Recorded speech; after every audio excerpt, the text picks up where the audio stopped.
Alright students, reactions of phenol कर रहे हैं। फिनॉल की प्रिपरेशन कर ली है। फिनॉल का जो है कुछ कुछ रिएक्शन हमने कर ली है। फिनॉल जो है वो इलेक्ट्रोफिलिक सब्स्टिट्यूशन रिएक्शन शो करता है और फिनॉल के अंदर जो है वो CO बॉन्ड जो है वो ब्रेक इजीली नहीं होता है, क्योंकि इस फिनॉल के अंदर कार्बन बेंजीन का जो कार्बन है और अल्कोहल का जो ऑक्सीजन है उसके बीच में पार्शियल डबल बॉन्ड होता है, वो रेजोनेंस की वजह से होता है, वो मैंने बता दिया आपको। फिनॉल के 2-4 रिएक्शन हमने करे। फिनॉल का HNO3 से रिएक्शन करा। अगर आप कंसनट्रेट HNO3 लेंगे तो उसमें जो है तीनों तरफ नाइट्रेशन हो जाएगा, ऑर्थो पैरा नाइट्रा, दोनों ऑर्थो पे और पैरा पे, मतलब 2,4,6 ट्राइनाइट्रोफिनॉल जो पिक्रिक एसिड बनेगा। और आपने डाइल्यूट लिया है तो 2,4 डाइनाइट्रो या डाइल्यूट लिया है तो ऑर्थो नाइट्रोफिनॉल या पैरा नाइट्रोफिनॉल वो हमने कर लिया। ऐसे ही ब्रोमीन के साथ भी है। ब्रोमीन को अगर डाइल्यूट कर लिया है, ब्रोमीन को कार्बन डाइसल्फाइड या ब्रोमीन को क्लोरोफॉर्म में डिसॉल्व करके करा तो ऑर्थो पैरा आइसोमर बनेंगे। और ब्रोमीन को एज इट इज ले लिया है आपने, कंसनट्रेटेड ब्रोमीन ले लिया है तो 2,4,6 ट्राई ब्रोमोफिनॉल बनेगा, वो हमने कर लिया। अब फिनॉल के 2-3 रिएक्शन है। एक तो नेम रिएक्शन है फिनॉल का, वो है हमारा कोलबेज रिएक्शन, और एक है राइमर टिमन रिएक्शन। तो कुछ नेम रिएक्शन है, special reactions of phenol. So now will study about the special reactions of phenol. Special reactions of phenol, तो इसके अंदर एक तो है ये कोलबेज रिएक्शन। कोलबेज रिएक्शन इतना इंपॉर्टेंट क्यों है और कोलबेज रिएक्शन का सिग्निफिकेंस क्या है? कोलबेज रिएक्शन में जो है क्या होता है कि फिनॉल जो है वो पहले हम रिएक्शन कराते हैं। आपको पता है कि फिनॉल जो है इसके अंदर अगर हम इसका जो है H हटा के NaOH अगर हम लगा दें तो ये और ज़्यादा एक्टिव हो जाता है। जैसे ये हमने करा इधर, ये तो सोडियम फिनॉक्साइड बन जाएगा, ये ONA, क्योंकि यहाँ पर जो है ये Na जो है वो प्लस फॉर्म में रहेगा, मेटलिक जो है प्लस फॉर्म में रहेगा और ऑक्सीजन जो है नेगेटिव फॉर्म में रहेगा। और ऑक्सीजन क्योंकि नेगेटिव फॉर्म में है तो इलेक्ट्रॉन डेंसिटी जो है वो बेंजीन रिंग पे बढ़ी रहेगी, तो इसकी वजह से बेंजीन और ज़्यादा एक्टिव हो जाएगा।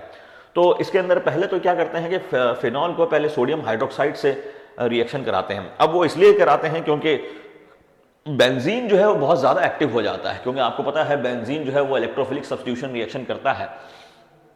और कुछ कुछ अब इलेक्ट्रोफाइल जो है वो भी स्ट्रांग, वीक और मीडियम होते हैं।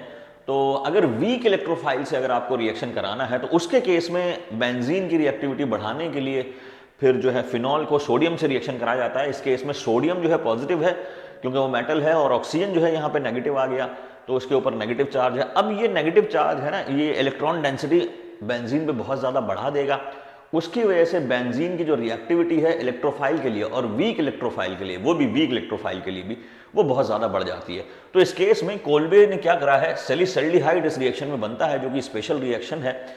इसमें इन्होंने इससे CO2 से रिएक्शन कराया, CO2 से, और फिर बाद में जो है इसको एसिडिक मीडियम से वॉशिंग भी करा। तो मैं एक साथ लिख देता हूँ। तो ये इसमें ये CO2 से जब कराया ये सैलिसाइलिक एसिड बन गया, सैलिसाइलिक एसिड COH, ये सैलिसाइलिक एसिड बन गया, सैलिसाइलिक एसिड। तो सैलिसाइलिक एसिड का प्रिपरेशन जो है ये सिंपल कर दिया इन्होंने क्या करा है कि जो फिनॉल है, फिनॉल को पहले NaOH से रिएक्शन कराया। तो मतलब फिनॉल जो है वो CO2 से डायरेक्टली रिएक्ट नहीं करेगा, क्योंकि CO2 जो है वो वीक इलेक्ट्रोफाइल है तो उससे डायरेक्टली रिएक्शन नहीं करेगा। लेकिन फिनॉल के अंदर अगर मैं NaOH लगा दूं तो NaOH जो है वो फिनॉल की एक्टिविटी को बहुत ज़्यादा बढ़ा देगा, क्योंकि यहाँ पे सोडियम फिनॉक्साइड बन गया। सोडियम जो है वो मेटल है, वो पॉजिटिव फॉर्म में रहेगा, और सोडियम ने अपने इलेक्ट्रॉन जो है ऑक्सीजन को दे दिया तो ऑक्सीजन नेगेटिव हो गया। इसकी वजह से बेंजीन की जो है रिएक्टिविटी इलेक्ट्रोफिलिक सब्स्टिट्यूशन के लिए बहुत ज़्यादा बढ़ गई, और वो वीक इलेक्ट्रोफाइल यानी CO2 के साथ अब बहुत जल्दी रिएक्शन कर जाएगा और सैलिसाइलिक एसिड बन जाएगा। सैलिसाइलिक एसिड जो है फिर आप देख चुके हो, सैलिसाइलिक एसिड जो है वो एक इंटरमीडिएट है एस्पिरिन के प्रिपरेशन में। वो एस्पिरिन का प्रिपरेशन वो वेरी इंपॉर्टेंट है। Aspirin, acetyl salicylic acid, that is aspirin, that is an analgesic, तो बहुत ज़्यादा इंपॉर्टेंट है। तो इट इज़ अ कोल्बेज रिएक्शन। तो कोल्बेज रिएक्शन के अंदर ध्यान रखना, कोल्बे रिएक्शन में आप ऐसे याद कर लो कि कोल्बे है तो मतलब कोयला, कोयला है तो मतलब कार्बन डाइऑक्साइड। कार्बन डाइऑक्साइड इसमें यूज़ करते हैं एज एन इलेक्ट्रोफाइल, जो कि वीक इलेक्ट्रोफाइल है, इतना अच्छा इलेक्ट्रोफाइल नहीं है। तो वीक इलेक्ट्रोफाइल को फिनॉल से लगाने के लिए तो फिनॉल का पहले जो है मॉडिफिकेशन करते हैं सोडियम फिनॉक्साइड में, तो NaOH लगाते हैं। इसकी और भी सिंपल ट्रिक मैंने बना रखी है, वो आपको दूसरा वीडियो में इसमें शेयर कर दूंगा, जो भी उसका दूसरा वीडियो है उसका लिंक मैं शेयर कर दूंगा, वो एक वीडियो मैंने बना रखा है, उससे आप देख सकते हैं। अब दूसरा रिएक्शन है Reimer Tiemann reaction. Reimer Tiemann, Pumbaa and Timon, हमारे टाइम का कार्टून था, नाम भूल गया मैं उसका। तो Reimer Tiemann reaction, Reimer Tiemann, Tiemann Tiemann reaction, Reimer Tiemann reaction, ये एक और रिएक्शन है, वेरी इंपॉर्टेंट रिएक्शन। इसमें फिनॉल को सैलिसैल्डिहाइड में कन्वर्ट करा जाता है, सैलिसैलिक एसिड और सैलिसैल्डिहाइड। सैलिसैलिक एसिड, फिनॉल को सैलिसैलिक एसिड में कैसे कन्वर्ट करेंगे तो वो मैंने बता दिया आपको, और फिनॉल को सैलिसैल्डिहाइड में कैसे कन्वर्ट करेंगे वो ये रिएक्शन है। दोनों ही, salicylic acid is very important derivative in organic chemistry. Salicylic acid के बहुत सारा मेडिकल एप्लीकेशन है, एस्पिरिन बनाने में काम में आता है, बहुत सारे स्किन वॉश में भी काम में आता है सैलिसैलिक एसिड, और फेस वॉश में भी डलता है ये सैलिसैलिक एसिड, तो बहुत ज़्यादा इंपॉर्टेंट सैलिसैलिक एसिड है। और सैलिसैलिक एसिड जो है वो हम कोल्बे रिएक्शन से बनाते हैं। अब जो है राइमर टिमन रिएक्शन है, RTR, इसको आप RTR बोल सकते हैं, RTR, Reimer Tiemann reaction, RTR Apache bike. तो इसकी भी एक ट्रिक मैंने बना रखी है, वो आपको वीडियो का लिंक मैं डिस्क्रिप्शन में शेयर कर दूंगा, मतलब वीडियो के, ये जो वीडियो है इसके डिस्क्रिप्शन में जो है स्मॉल ट्रिक जो है ये नेम रिएक्शन की, जैसे कोल्बेज रिएक्शन है और राइमर टिमन रिएक्शन है, वो मैं शेयर कर दूंगा। राइमर टिमन रिएक्शन के अंदर क्या होता है, पहले फिनॉल लेते हैं, फिनॉल लेंगे और इसके साथ जो है वही, अब यहाँ पर जो है देखिए, जैसे सैलिसैलिक एसिड बनाने के लिए मुझे जो इलेक्ट्रोफाइल चाहिए वो CO2 चाहिए, तो यहाँ पर भी अब CO2 जो है वो जल्दी रिएक्शन करता नहीं, क्योंकि it is a weak electrophile, तो उसमें जो है वो फिनॉल की एक्टिविटी बढ़ाने के लिए NaOH चाहिए था मुझे, तो NaOH से रिएक्शन कराया। बिल्कुल वैसे ही यहाँ पर भी NaOH से रिएक्शन कराएंगे। अब यहाँ पे NaOH और क्लोरोफॉर्म दोनों साथ में ले लेते हैं, आप अलग अलग भी ले सकते हैं, लेकिन रिएक्शन को थोड़ा शॉर्ट बनाने के लिए इसमें क्या करते हैं, NaOH और क्लोरोफॉर्म दोनों हम इसके अंदर ले लेते हैं, NaOH और क्लोरोफॉर्म, CHCl3 दोनों इसमें ले लिया गया है। तो ये क्या करता है, ये यहाँ पर एक कॉम्प्लेक्स बना देता है ONA, और ये CCl2 डाइक्लोरोकार्बिन यहाँ पे लग जाएगा, CHCl2, ठीक है, ये यहाँ पे लग गया। अब इसका फिर NaOH से रिएक्शन कराते हैं, इसका फिर NaOH से रिएक्शन कराएंगे, NaOH से रिएक्शन कराएंगे, तो ये जो है ये, अब देखो यहाँ पर ये जो है, अभी सॉरी, ये ONA आएगा, ONA।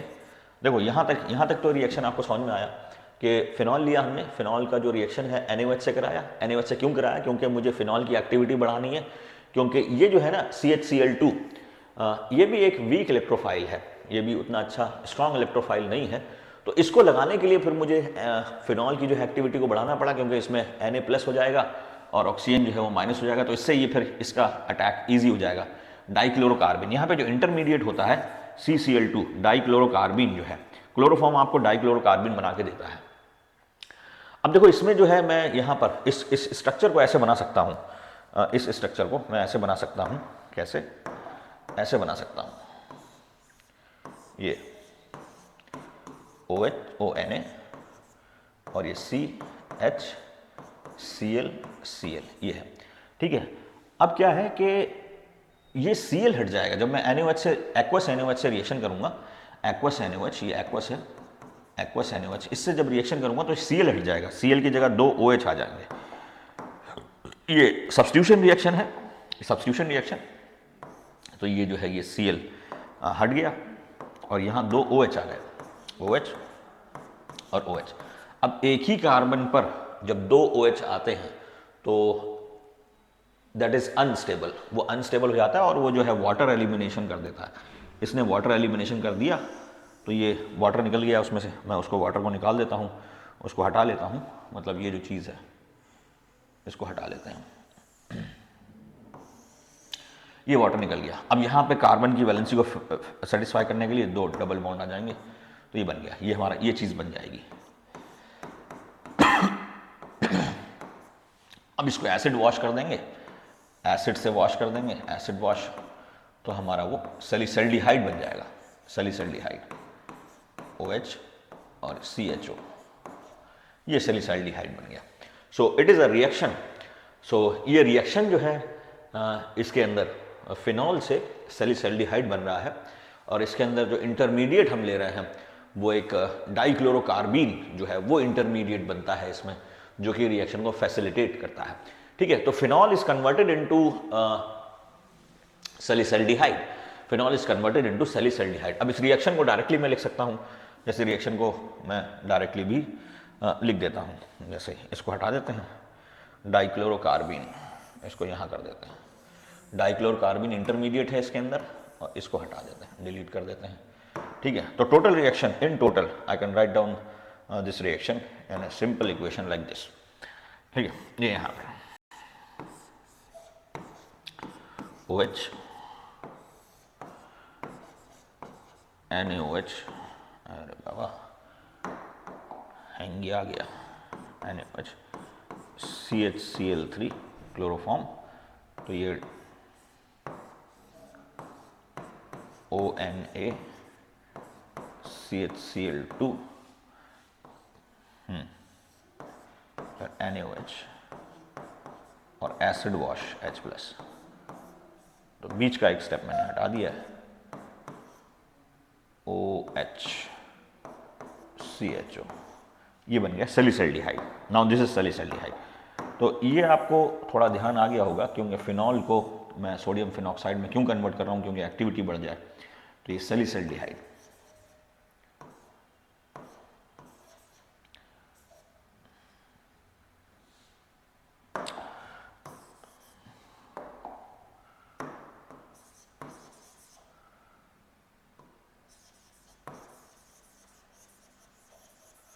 सैलिसल्डिहाइड बन गया सैलिसल्डिहाइड। तो राइमर टीमन रिएक्शन जो है वो सैलिसल्डिहाइड बना के देता है आपको, और कोलबेज रिएक्शन जो है वो सैलिसाइलिक एसिड बना के देता है। दोनों के अंदर NaOH लगाना पड़ेगा, क्योंकि दोनों के अंदर आपको जो है ऑर्थो पोजीशन पे एक वीक इलेक्ट्रोफाइल लगाना है। तो इसके अंदर जो कोलबेज रिएक्शन है उसके अंदर आपको CO2 as a electrophile use कर रहे हैं, और यहाँ पे dichlorocarbene as an electrophile use कर रहे हैं, जो क्लोरोफॉर्म से हमें मिलता है। सो दोनों के रिएक्शन की डिस्क्रिप्शन जो है, जो दोनों के रिएक्शन की जो ट्रिक की डिस्क्रिप्शन है वो मैं डिस्क्रिप्शन में डाल दूंगा। ठीक है, वो आप देख लेना कैसे ट्रिक जो है, कुछ नेम रिएक्शन जो है वो मैंने तकरीबन 20-25 जो नेम रिएक्शन है वो ट्रिक वाइज बना रखे हैं, तो उसका डिस्क्रिप्शन में बना दूंगा इसमें, वो सारे वीडियो में आप देख सकते हैं। ठीक है, तो राइमर टीमन रिएक्शन और कोलबेज रिएक्शन, ये दो reaction are very very important.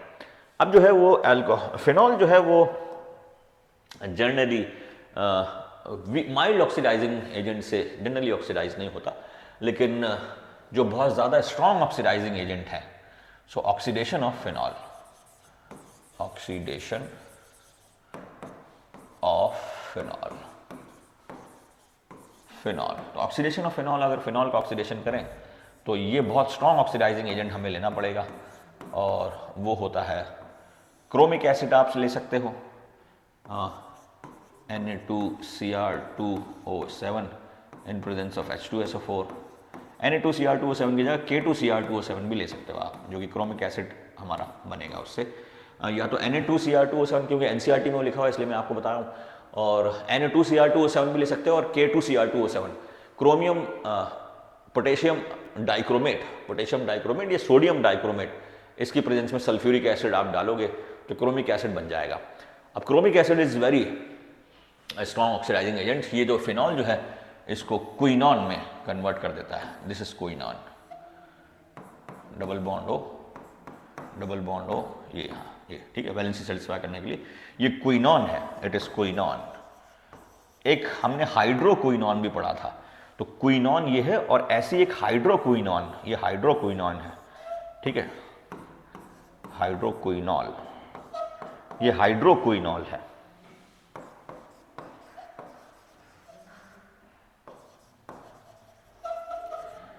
ठीक है, ये ध्यान रहे आप, वो क्विनॉन है, ये हाइड्रोक्विनॉल है, तो ध्यान रहे, कुछ कंफ्यूजन नहीं होना चाहिए। कभी कभी सिंपल सी चीज के लिए कंफ्यूजन क्रिएट करा जाता है। क्विनॉन, दो ओन है, यहाँ पर भी ओन है, यहाँ पर भी ओन है, और यहाँ पर डबल डबल बॉन्ड है। वहाँ हाइड्रोक्विनॉल है, ऑल है, दो ऑल है, ये भी ऑल है, ये भी ऑल है, ठीक है। So that is some means confusing जो है वो नाम है। तो ये हमारा ऑक्सीडेशन ऑफ फिनॉल है। तो ऑक्सीडेशन ऑफ फिनॉल मतलब अब वही है कि फिनॉल यहाँ पर भी ऑक्सीडाइज हो गया और यहाँ पर भी ऑक्सीडाइज हो गया, तो अपोजिट पोजीशन पे इसका ऑक्सीडेशन हुआ है। फिनॉल ऑक्सीडाइज होकर वो कीटोन में कन्वर्ट कर गया, ऐसे यहाँ पर भी कीटोन में भी कन्वर्ट कर देना है आपको, दैट इज ठीक है। अब है reduction of phenol. Reduction of phenol, अब जैसे मैंने आपको बताया कि एल्केन में जब ऑक्सीजन लगाएंगे तो एल्केन का ऑक्सीडेशन हो गया, और अल्कोहल में से जब ऑक्सीजन निकालेंगे तो अल्कोहल का रिडक्शन हो गया। मतलब ये है कि alkane can be oxidise to alcohol, and alcohol can be reduce या oxidised and this can be reduce, उल्टा जो है ये रिड्यूस्ड, ये इसमें हो गया। तो ऑक्सीडेशन और रिडक्शन दोनों अपोजिट रिएक्शन है। तो अब इसमें होता क्या है कि एल्केन के अंदर ऑक्सीजन जुड़ जाता है तो अल्कोहल बन गया, और अल्कोहल का ऑक्सीजन निकाल लिया तो वो एल्केन बन गया। ऐसे इसके अंदर क्या है, ये जो अल्कोहल है, फिनॉल जो है, ये जिंक जो है, ये वेरी स्ट्रॉन्ग रिड्यूसिंग एजेंट, क्योंकि जिंक जो है वो जहां कहीं भी ऑक्सीजन दिखता है तो जिंक ऑक्सीजन को कैप्चर कर लेता है। Zinc has very strong affinity for oxygen. Zinc जो है ऑक्सीजन को निचोड़ लेता है, एक तरीके से खा जाता है। तो इसमें क्या होता है, जिंक जो है ना, ये वाला ऑक्सीजन हटा देता है इसमें से। जैसे ही जिंक आप लगाते हैं तो जिंक जो डस्ट है, ये जिंक पाउडर जो है, ये इसमें से ये ऑक्सीजन को खा जाएगा, अपनी तरफ बुला लेगा, और H जो है फिर इस पर चिपक जाएगा, तो एक तरीके से बेंजीन बन जाएगा। बेंजीन मतलब ये जो है ना, ये बेंजीन बन गया, प्लस ZNO, ये ZNO बन गया। So that is reduction of phenol. मतलब means phenol can be converted into benzene through zinc. अब ZNO जो है ये जिंक ऑक्साइड है, इसको थोड़ा बहुत ध्यान रखें आप। ZNO एक एम्फोटेरिक ऑक्साइड है, और इसको फिलोसफर्स वूल भी बोले जाता है।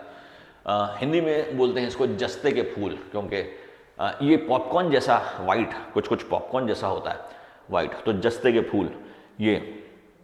तो यहाँ तक ये हमारा फिनॉल हो गया है। फिनॉल के बारे में ध्यान रहे कि फिनॉल ऑक्सीडाइज होके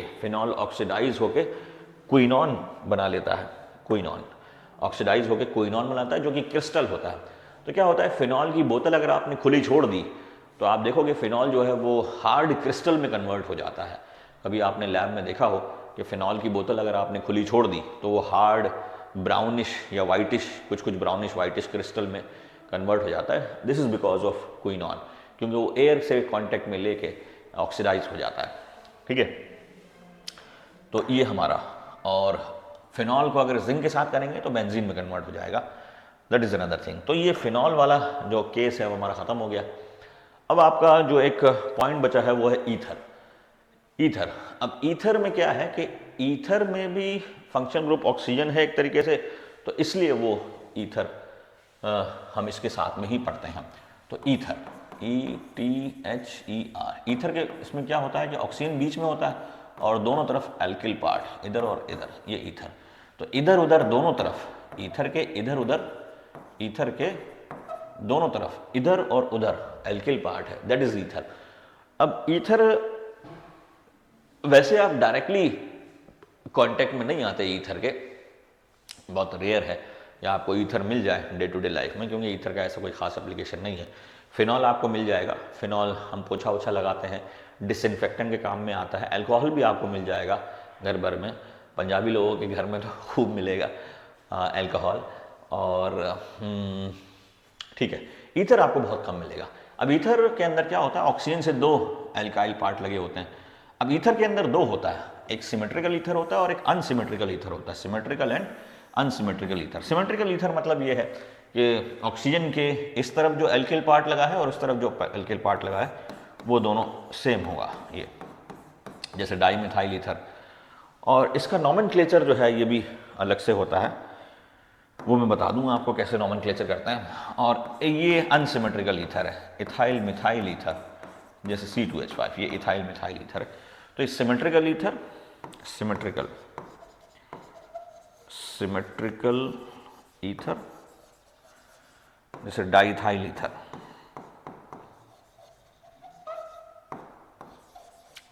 डाइथाइल ईथर, और ये अनसिमेट्रिकल ईथर, ये अनसिमेट्रिकल ईथर है, अनसिमेट्रिकल, अनसिमेट्रिकल ईथर, ये इथाइल मिथाइल ईथर। अल्फाबेटिकली लिखते हैं, इथाइल पहले आएगा, ethyl methyl ether, ethyl methyl ether, ये हमने अनसिमेट्रिकल ईथर कर दिया। ठीक है, तो दो तरह का है ईथर। अब ईथर की प्रिपरेशन है, तो एक तो प्रिपरेशन है कि अल्कोहल से ही कर लेते हैं, और दूसरा प्रिपरेशन जो है वो एल्किल हैलाइड से भी हम करते हैं। तो अल्कोहल से देखते हैं। नाउ प्रिपरेशन ऑफ ईथर, तो ध्यान है ईथर के ऑक्सीजन, ईथर के भीतर ऑक्सीजन, और ऑक्सीजन के दोनों तरफ इधर उधर एल्किल ग्रुप। ठीक है, now preparation of ether, preparation of ether, preparation of ether, preparation of ether. तो प्रिपरेशन ऑफ ईथर में आप ऐसे कर सकते हैं, फ्रॉम एल्कोहल, फ्रॉम एल्कोहल, ये मैं पहले ही बता चुका हूं, फ्रॉम एल्कोहल। तो एल्कोहल का डिहाइड्रेशन जो है, so dehydration of alcohol is done in presence of concentrate sulphuric acid, और सल्फ्यूरिक एसिड की प्रेजेंस में अल्कोहल जो है वो दो तरीके से रिएक्शन शो करता है अलग अलग टेम्परेचर पर। So from alcohol, so dehydration of alcohol, dehydration of alcohol बाद में बात करेंगे, मैं वही पढ़ा रहा हूं। Dehydration, dehydration of alcohol, alcohol ये दो तरीके का होता है। ठीक है, एक तो होता है एक टेम्परेचर, इसमें टेम्परेचर वेरी इंपॉर्टेंट, टेम्परेचर होता है 443 केल्विन। ठीक है, इस पे तो बहुत स्ट्रॉन्ग रिएक्शन हो जाता है। 443 केल्विन पर अल्कोहल जो है वो डिहाइड्रेशन करके एल्कीन में कन्वर्ट हो जाएगा।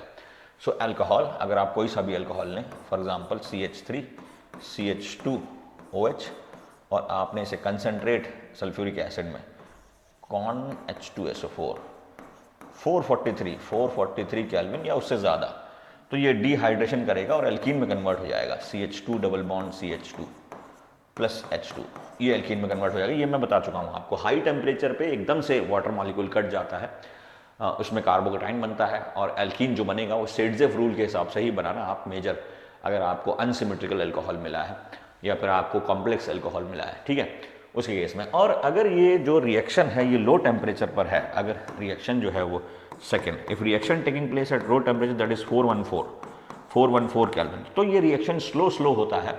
इसमें दो अल्कोहल के मॉलिक्यूल यूनाइट होते हैं और ईथर बनाते हैं। कैसे बनाते हैं बताऊंगा, इसमें मैकेनिज्म है एनसीईआरटी में। CH2OH, अब ये जो है ये 414 केल्विन, ये 400 भी लिख सकते हो, जरूर नहीं है एग्जैक्टली आप याद करो।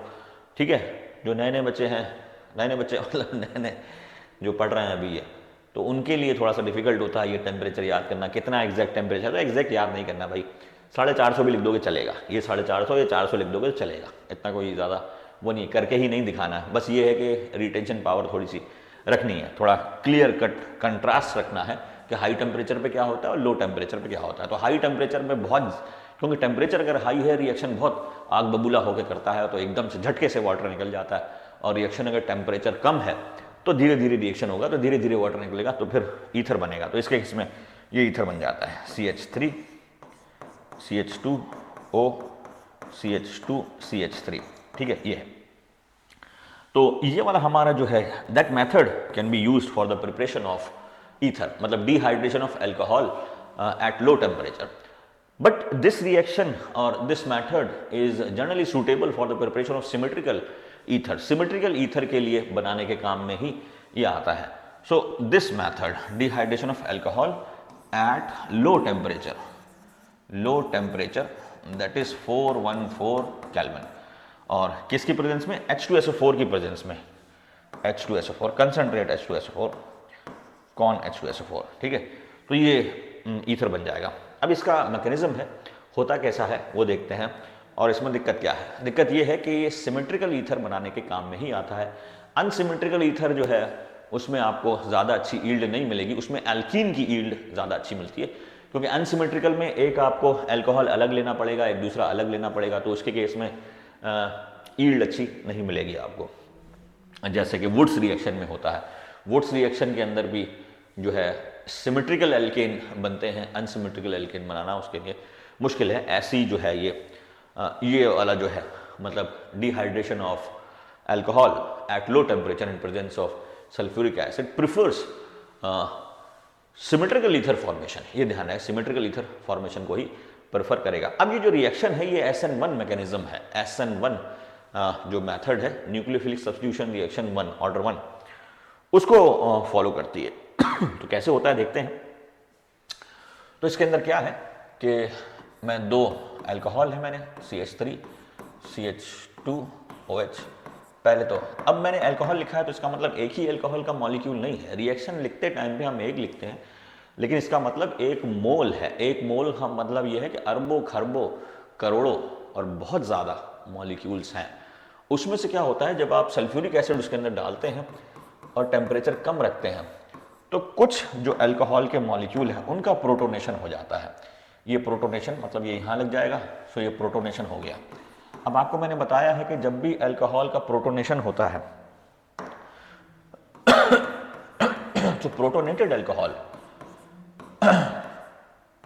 ये प्लस आ गया तो कार्बन पे भी हल्का सा प्लस चार्ज आएगा, तो protonated alcohol act as electrophile. Protonated alcohol जो है ये इलेक्ट्रोफाइल का काम करते हैं। अब ये जो है कुछ मॉलिक्यूल जो प्रोटोनेटेड हुए, ये मॉलिक्यूल जो बाकी के जो अल्कोहल हैं उनके साथ ये रिएक्शन करेगा, उनके साथ ये रिएक्शन कर जाएगा। तो ये प्लस CH3 CH2OH ये plus.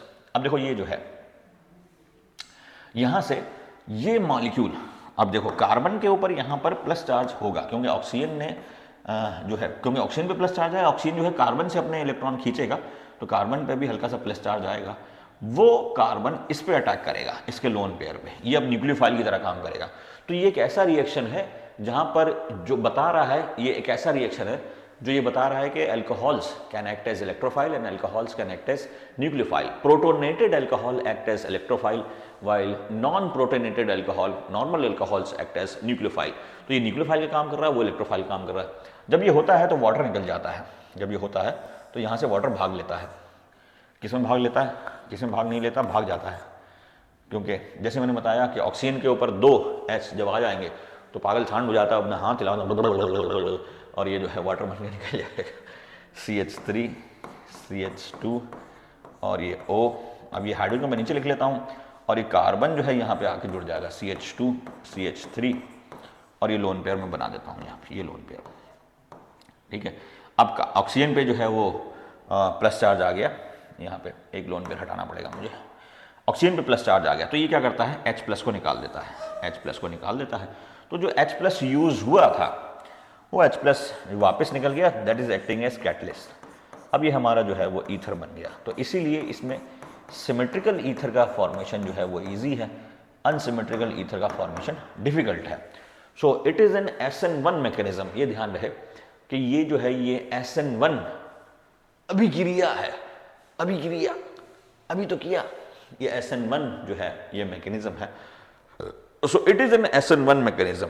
So formation of ether from the dehydration of alcohol, the formation of ether from alcohol is an SN1 reaction. So it is an SN1 mechanism. ये SN1 जो है अभिक्रिया है, ये आप ध्यान रहे। लेकिन इससे दिक्कत यह है कि unsymmetrical ethers will not form, not suitable for unsymmetrical ether, not suitable for unsymmetrical ethers। ये unsymmetrical ether के लिए नहीं है, क्यों? Because of this mechanism. अब unsymmetrical ether बनाना है तो क्या है, तो फिर जो थे वो 2 लोग थे, एक थे विलियम और एक थे उसके लड़के विलियमसन्स। हाँ, तो फिर हम विलियमसन्स सिंथेसिस हम करेंगे। Williamson synthesis. तो विलियमसन सिंथेसिस अब देखते हैं, विलियमसन सिंथेसिस, विलियमसन सिंथेसिस, ठीक है, विलियमसन सिंथेसिस। अब ये दो लोग हैं, विलियम और उसका लड़का, विलियमसन सिंथेसिस, इसीलिए ये जो है, ये ध्यान है, अब मैं इसलिए बता रहा हूँ आपको क्योंकि एक ट्रिक है, विलियम और उसका लड़का विलियमसन, ये SN2 मैकेनिज्म है, SN2। अब आपको पता है SN1 में कार्बोकैटायन बनता है, जैसे आपने देखा है उधर पीछे की तरफ, इसमें जो है ये कार्बोकैटायन बन रहा है, ये SN1 मैकेनिज्म है, और SN1 में कार्बोकैटायन बनता है, कार्बोकैटायन बन रहा है, और SN2 में ट्रांजिशन स्टेट बनता है, तो वहां पे ट्रांजिशन स्टेट बनता है। अब SN1 जो है ये प्रेफर कर देगा टर्शरी अल्कोहल, ठीक है, लेकिन टर्शरी अल्कोहल जो है प्रेफर करता है एलिमिनेशन रिएक्शन, तो इसके अंदर आप टर्शरी अल्कोहल नहीं लेना, इसके अंदर आप प्राइमरी या सेकेंडरी अल्कोहल ले सकते हो, लेकिन प्राइमरी अल्कोहल ज़्यादा अच्छा आपको यील्ड देगा, लेकिन है ये SN1 मैकेनिज्म, ठीक है।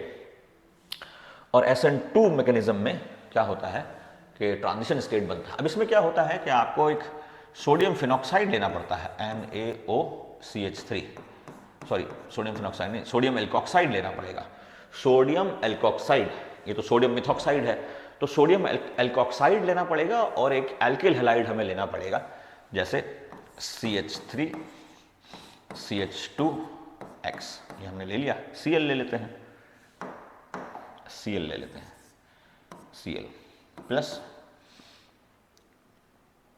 NaOCH3, ठीक है, यहां पर। अब इसके केस में क्या है, NaCl जो है वो निकल जाता है, NaCl निकल जाएगा, दूसरे कलर से कर लेते हैं भाई, ये NaCl निकल जाएगा, और ये CH3 CH2OCH3 लग जाएगा, CH3 CH2OCH3 लग जाएगा, तो एनसिमेट्रिकल ईथर हो गया, ठीक है।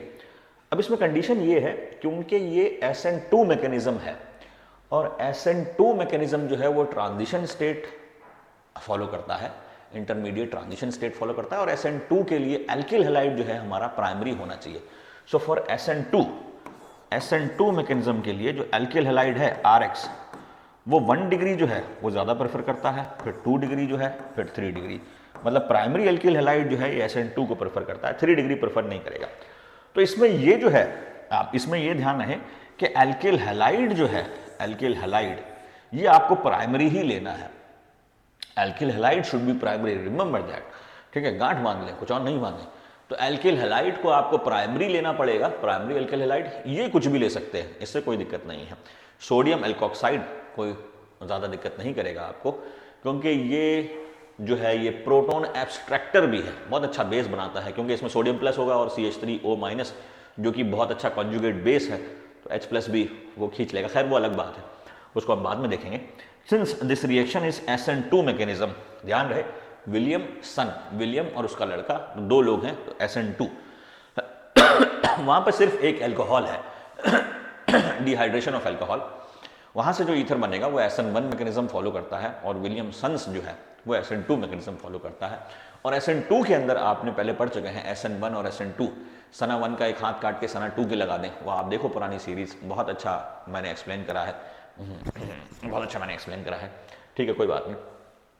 तो ये जो है ये प्राइमरी एल्किल हैलाइड जो है ये होना चाहिए, प्राइमरी एल्किल हैलाइड, मतलब विलियमसन सिंथेसिस में alkyl halide should be primary, ये कुछ भी हो सकता है, लेकिन अगर इसने आपने टर्सरी ले लिया तो एल्कीन बन जाएगा, टर्सरी ले लिया तो एल्कीन बन जाएगा। तो इसके केस में देखो रिएक्शन कैसे और हम करते हैं, तो रिएक्शन और कैसे करते हैं, ठीक है, इसको मैं हटा ही देता हूँ, ठीक है।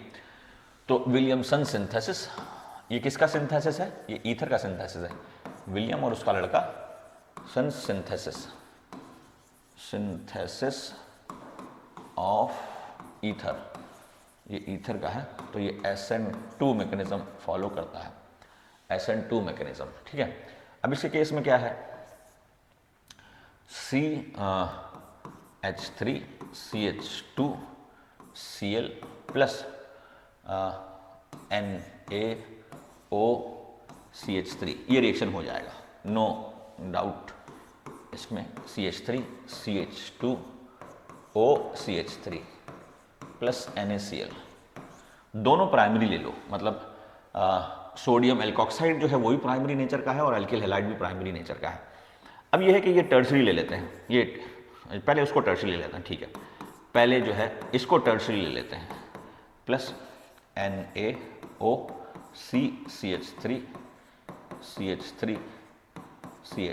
ठीक है। तो इसमें तो Na प्लस और ये O माइनस, फिर ये माइनस, इसके अंदर भी ईथर बन जाएगा, तो इसके अंदर भी टर्सरी ईथर, आप इसे इस ईथर में टर्सरी कार्बन भी है, ये भी बोल सकते हैं आप, CH3 ये बन गया, प्लस NaCl, नो डाउट दोनों ऊपर वाला एक तरीके, दोनों सिमेट्रिकल दोनों बना सकते हैं आप इसे। लेकिन अगर आपने इसको जो है टर्सरी ले लिया, CH3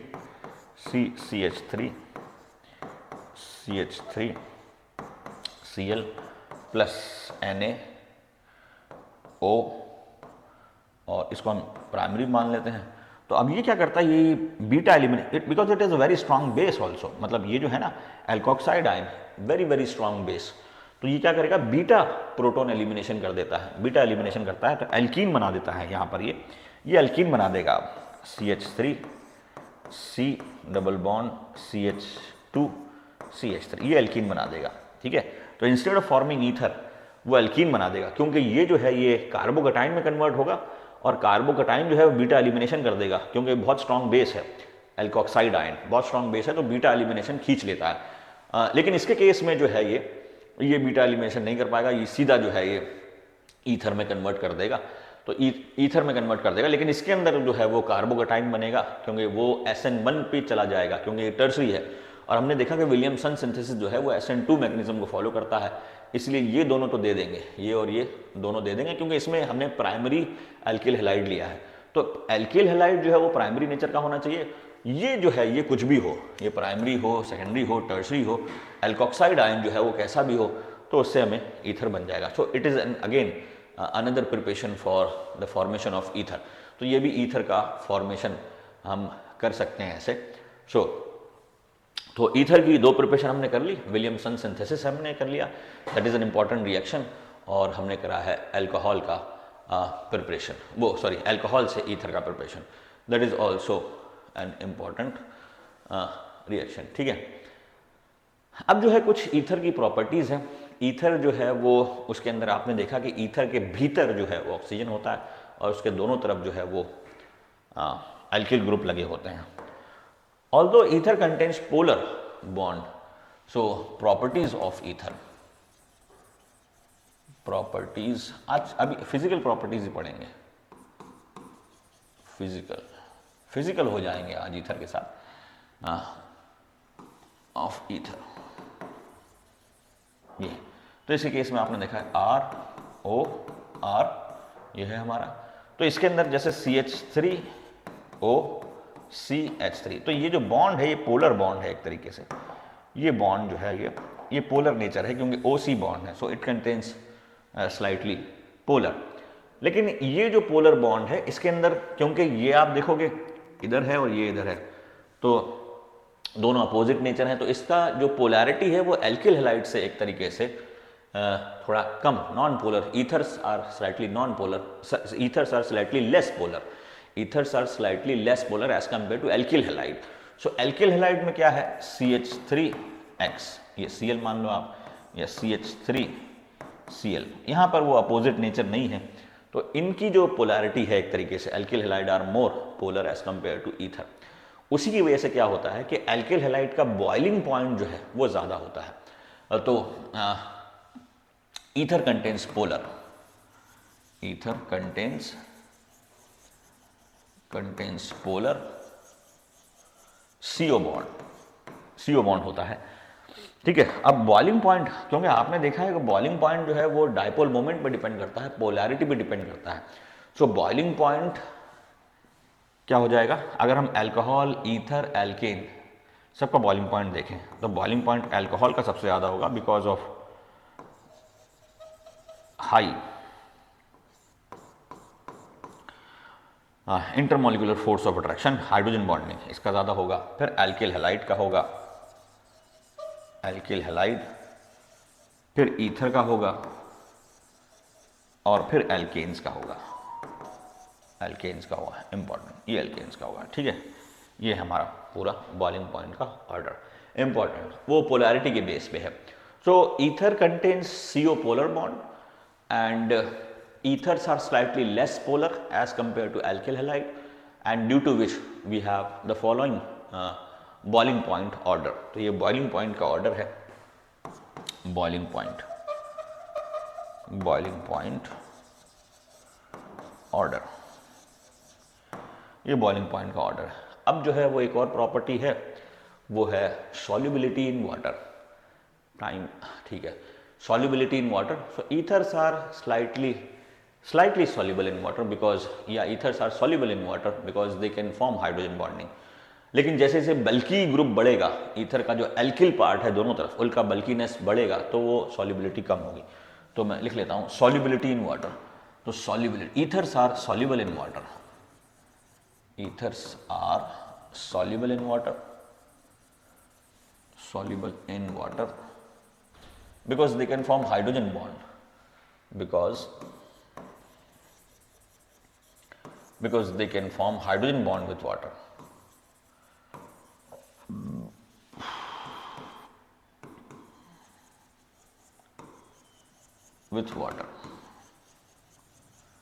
ठीक है। वो कैसे, जैसे ये R, ये हमारा ईथर है और इसके ऊपर लोन पेयर है और ये वाटर के साथ बॉन्डिंग कर लेगा, तो ये हाइड्रोजन बॉन्डिंग हुई। So ethers are soluble in water because they can form hydrogen bonding with water। So these are the two main properties of ether। अब इसके बाद जो है वो और प्रॉपर्टीज देखेंगे। अब किसी भी कंपाउंड के अंदर अगर आपको उसका बॉइलिंग पॉइंट देखना है, जैसे ईथर के अंदर आपको होमोलोगस सीरीज में बॉइलिंग पॉइंट देखना है तो वो बढ़ता है, ठीक है, क्योंकि wonder wall force of attraction ज़्यादा होता है तो ईथर का मतलब wonder wall force of attraction ज़्यादा होगा तो बॉइलिंग पॉइंट भी ज़्यादा होगा, ठीक है। तो यहाँ तक देखते रहिए। Today is 31st of December 2025 and I wish you a very happy new year। May the next year that is coming fulfills all your dream and makes you a good citizen and make you either a doctor, engineer or whatever you want to be in your life। I wish you a happy career in the coming years। Thank you।